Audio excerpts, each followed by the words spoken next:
I'm getting so tired. I'm getting so.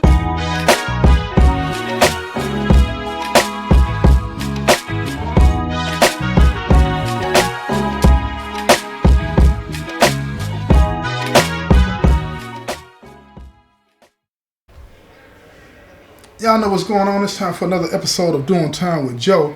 I'm your host, Joe Baker, and welcome to the show, y'all. In this episode, I'm going to tell you the story about this guy. Listen to me, y'all. Listen to me, because this ain't going to make no sense to you. He had 6 months to do before he went home. 6 months.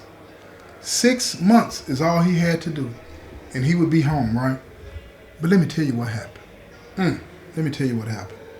This brother here, he was a trustee, right? And as a trustee, he worked outside the penitentiary. A trustee gets to go into the community. They wear freewear clothes. So it's not like you can pick them out because they want the trustee to blend in when they're doing that work, right? But every night, they come back to the prison. This particular day, this trustee, right, he was able to get a work assignment in the neighborhood where an old flame of his was at, right?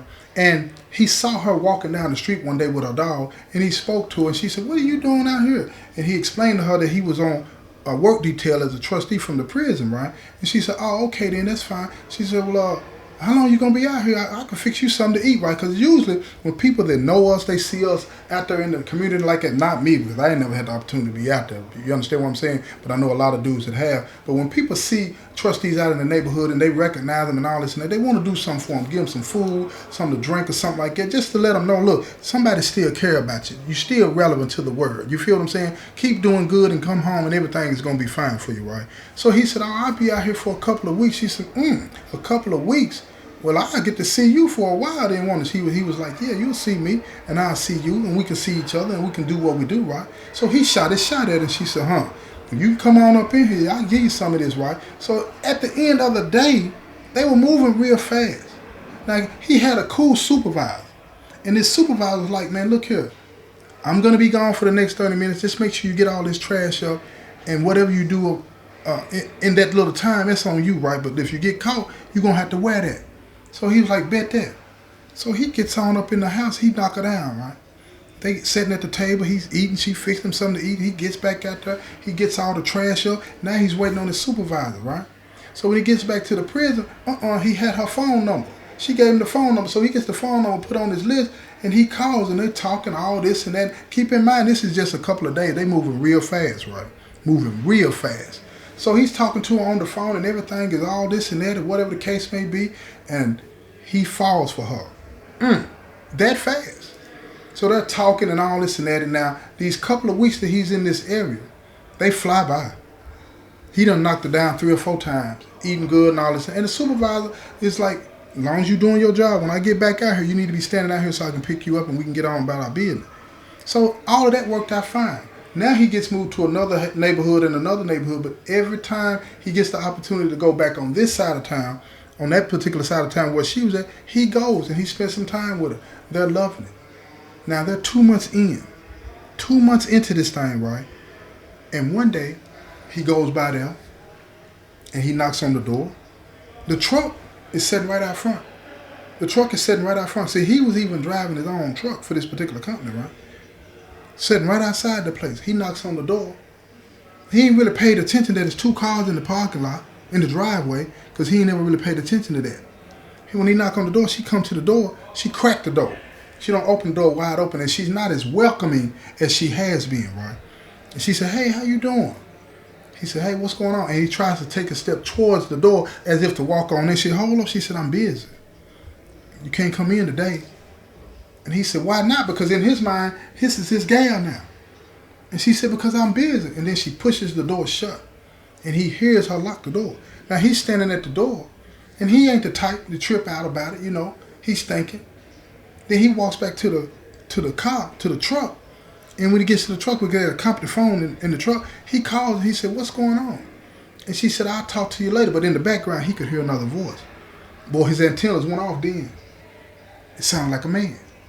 Wasn't no woman. It sounded just like a man. So now he said, "Who is that? You got somebody over there?" And then he looks into the driveway and he sees the 2 cars. Now it started to be familiar to him. I don't remember that other car. And he said, "Who you got in there?" And she said, "Boy, none of your business. Mind your business." So he said, oh, okay then, that's what's up. We doing it like that. And then he hung up the phone and he drove away. He gets back to the prison later on that day and he calls on the phone and she answers the phone and she's in a good mood. She said, hey, how you doing, baby? This is that. He said, oh, I'm baby now. She said, you always my baby. He said, well, how come I couldn't get in when I came by there? She said, I was busy. Now keep in mind, they're talking frivolously over this phone. Frivolously, right? Over this phone. So he tells her, he said, look, I'll see you another day. She said, cool. That's what's up. So the next day he goes to work, he drives by there, she lets him in. Now he's all in a bad mood. He ain't got a lot of time, but he's all in a bad mood. She done already fixed him something to eat. He sits down at the table and he's eating. He's sitting down at the table and he's eating, right? And now she kissing all on his neck because she wants to love him, all this and that and whatnot. But he's not in the mood. Now this is the 3rd month into that relationship, so he got 3 more to go, y'all. 3 more to go. And now he's all upset. His feelings is involved in this relationship that's only almost 3 months old. And he tell her, he said, look, I ain't gonna be your fool. And she said, what you talking about? You can't come out here and expect me not to continue to live because you locked up. She said, we just rekindle this thing. Let's see what it is. Let's just be loose and have fun with it and see what happens. He said, I ain't looking for no fun. He said, I'm looking for a woman. I'm on my way home. I don't need this.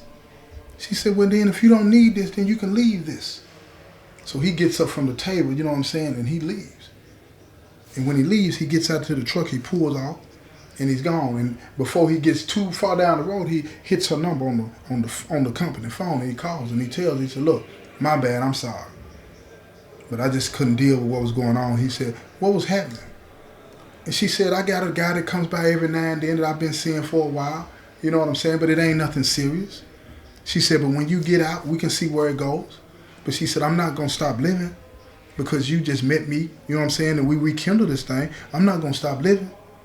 So he plays a tough role like he can handle that. That he's with that. You feel what I'm saying? But he really not with that. He ain't built like that. See, she's stronger than he is. So he tells her, okay then. He said, look, I'm going to get on back, but I'll holler at you tomorrow. She said, well, you can't come by tomorrow, but why don't you come by Friday? And he got rocks in his jaw now. But he said, okay, I'll do that. But what she don't understand is he plotting right then and now. So he comes by the next day, which is a Thursday, as opposed to Friday like she told him. And he sees that car in the driveway. And then this time when he goes to the door, he knocks on the door. She comes to the door. She said, I thought I told you to come by tomorrow, right? He pushes his way in. And he sees dude sitting on the couch. She done already told dude about him. He cool with it. She done already told him. And he stands up. He said, hey, how you doing, man? He put his hands out to shake his hand. The trustee looking at her like, what's up with you, man? Why you in my gal house? So the dude, he looks at Gal and he's like, what's going on? He said, I ain't for all the drama, right? She said, no, ain't gonna be no drama. She told the trustee, you need to get out, man. I thought we had this understood and worked out. He said, I ain't going nowhere. So he reached, he grabbed dude. He roughed dude up a little bit, putting hands on him. And then he tell dude, get up out of here, man. And don't come by here no more. Right? So dude leave. He don't need that kind of drama. He free. He leave. He pull up out of there and he gone about his business. He don't even call the police and say nothing. He just roll on, right? So when he leave, now she's standing there looking at him like, what's wrong with you? What you think you got going on? Then that's when he look at her. He reach back like a pimp and he pop her down and knocks her on her knees. She said, hold up. We ain't doing that. So then he reached for the phone and he grabbed, she reached for the phone and he reached and grabbed her before she can get to the phone. She finna call the police. She ain't finna go for this. And now all of a sudden reality hits him. He said, hold up, baby, I'm sorry. I didn't mean to do that. And she said, She said, we can't do this. I ain't gonna have no man putting no hands on me. And he looked at her and said, I'm sorry, it'll never happen again. I just lost my cool. Now she's looking at him. She's calculating now. She's trying to figure this thing out, right? Because she don't want this dude blowing up on her because it's been cases where, dudes get out and get to tripping like that and then somebody end up in the ground. So she's thinking way ahead of him. She's quicker than him. So she tell him, she said, okay then. It's okay, baby. Everything's fine. She said, you want something to eat? And he tell her, yeah, it'll be straight. So now he sit down on the couch, he thinking everything's straight. She end up fixing him something to eat. He don't even understand what's about to happen. She fixing him something to eat. And she come back in there, she look around the corner, she see him in there. He's sitting on the couch, he's looking at TV. You know what I'm saying? She done took him a beer, he's sipping on the beer. Then she bring him another beer. She want him to be getting real good and tipsy. Real good and tipsy. So he get him another beer and he's sipping and watching the TV, waiting on his food. And she said, it's almost ready, baby. And he waves and he said, all right, baby. He said, I'm in here. He said, don't forget, I ain't got that much time. I got to get back to the prison. She said, oh, okay then. It ain't going to be but a couple of more minutes. The whole time she done creeped up behind him, right? She got that pot in her hand. She got them grits, y'all. Y'all know what I'm talking about. And then she tell him, hey, baby, stand up. So he turns around and he looked at him. While he turning around and look, he raises up out of the chair. And when he raises all the way up out of the chair, she hit him in the face with him. Throw them grits right in his face. He starts screaming and hollering, because they peeling the skin up off of him. Peeling the skin up off of him. She got that thing boiling hot. Now she's starting to beat him with that pot that she had them grits in. And he crawling on his hands and knees. He can't see. He don't know what to do. He said, what you do this for? What you do this for? She said, there ain't no man gonna put their hands on me. Period, point blank, for no reason. What I do with mine is my business. I'm listening to him. She reading him his rights. She telling him what it is. She don't care about none of that. She hitting him, beating him. Now he all on his all four. Then he fall down to the ground. Now while he on the ground, he breathing heavy, right? So she rolls him over. He can't even fight back no more. She done her thing to him. She turned him over on his back. He looking at her. And now his face looking all toe up. You understand what I'm saying? Face toe up. You know how a person's face look after you done threw some of them grits on? And if you don't, I hope you don't never see it. It's ugly. Skin done ate up on his face. He got blisters all over his face. And he laying there, right? He looking up at her. You know what I'm saying? His eyes all bulging now. You know, big and bulging. You know, the skin around his eyes done got peeled off. He another color. You understand? So he laying there. He said, help me. Please. Help me. She said, I'm going to help you all right. Sure going to help you. So she get the phone. She called the phone. She called the police on the phone. She said, I got inmate such and such is over my house. He's on a work detail. And he just stopped by here and he tried to assault me. And I defended myself. So the lady on the 911 call, she said, excuse me, would you repeat that? So she repeated it again. She said, inmate such and such is over at my house. He stopped by my house on a work detail. And he assaulted me. And I defended myself. And she said, ma'am, help is on the way.